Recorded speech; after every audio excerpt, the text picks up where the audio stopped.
How do you email like a boss? In order to become the boss within you, you need to start acting like one, behaving like one, speaking like one, and in today's world, emailing like one. But just as no one teaches us how to be a boss, no one teaches us how to email like one. Today, I'm walking you through the 4 steps to email like a boss.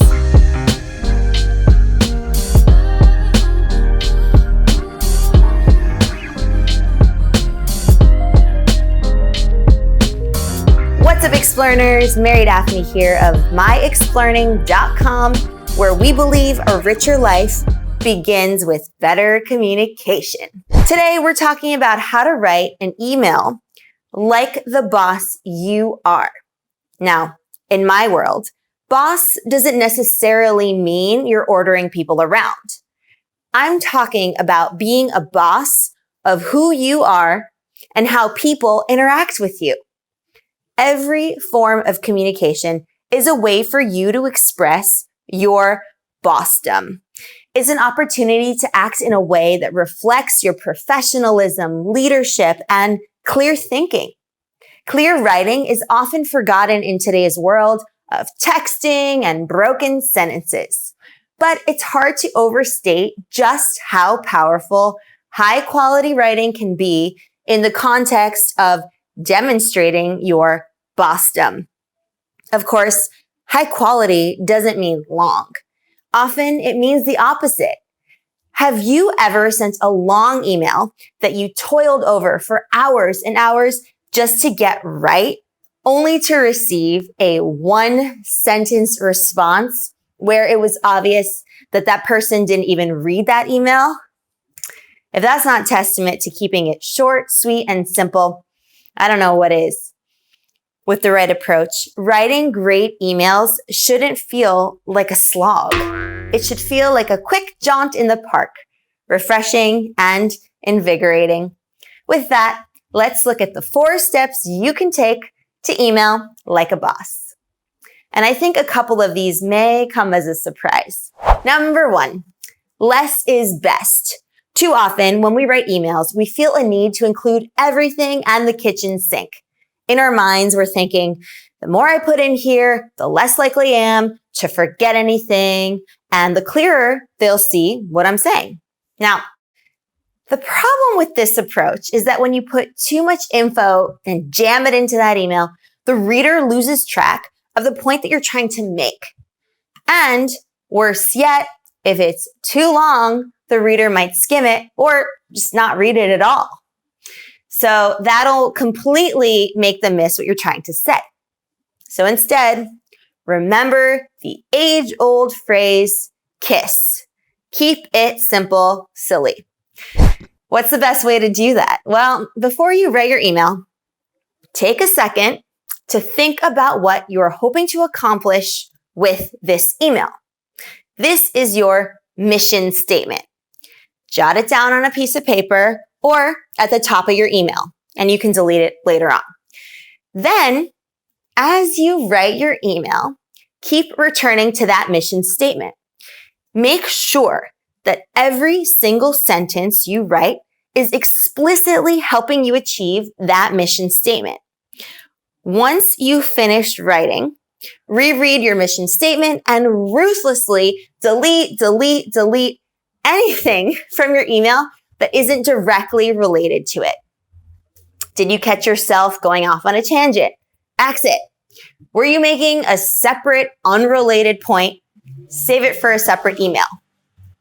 Now, don't get me wrong. This isn't easy. As Mark Twain famously said, I was going to write you a shorter letter, but I didn't have the time.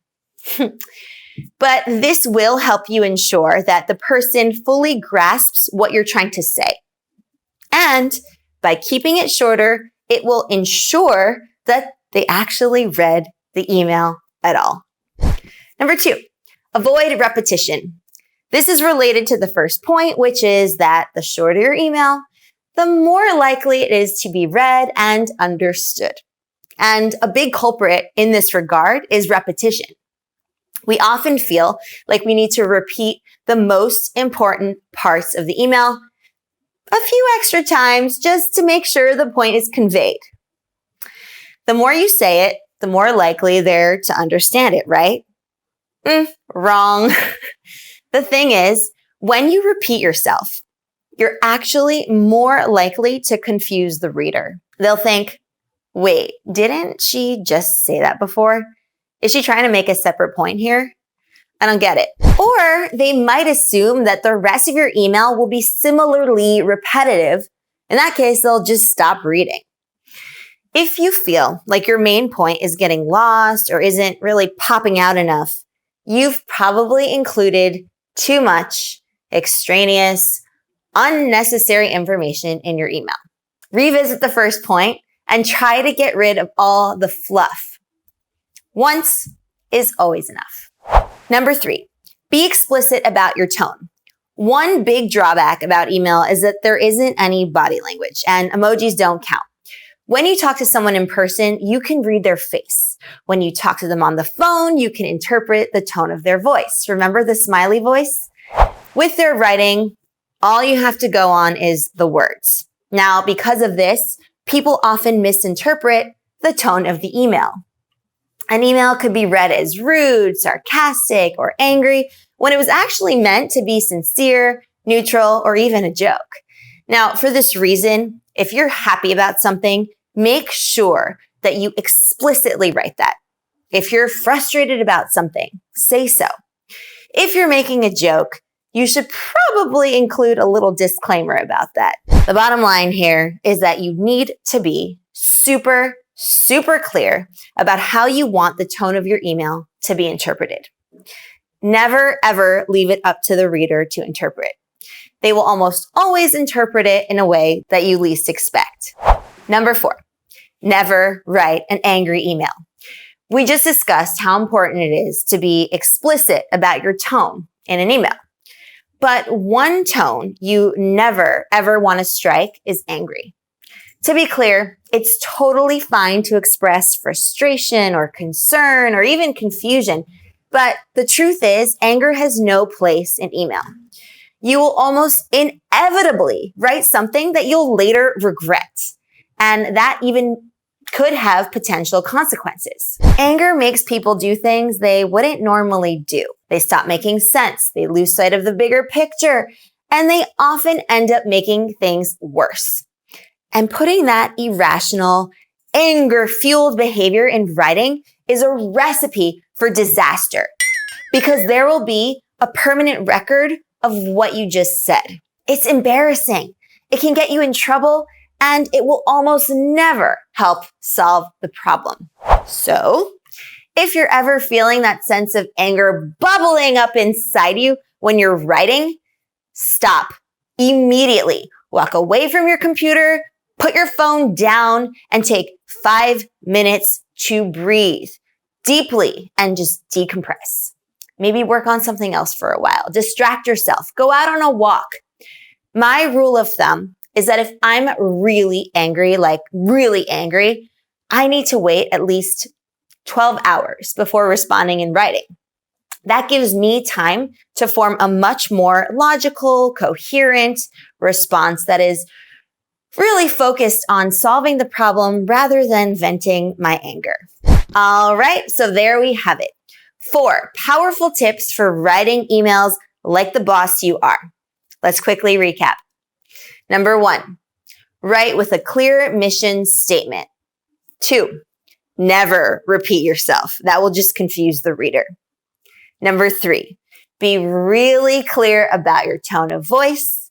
And number 4, never ever write an email when you're angry. Now, at this point, you might be thinking, won't thoughtful emails like this take longer? The answer is yes, at least while you're writing the email. But it actually saves you time in the long run.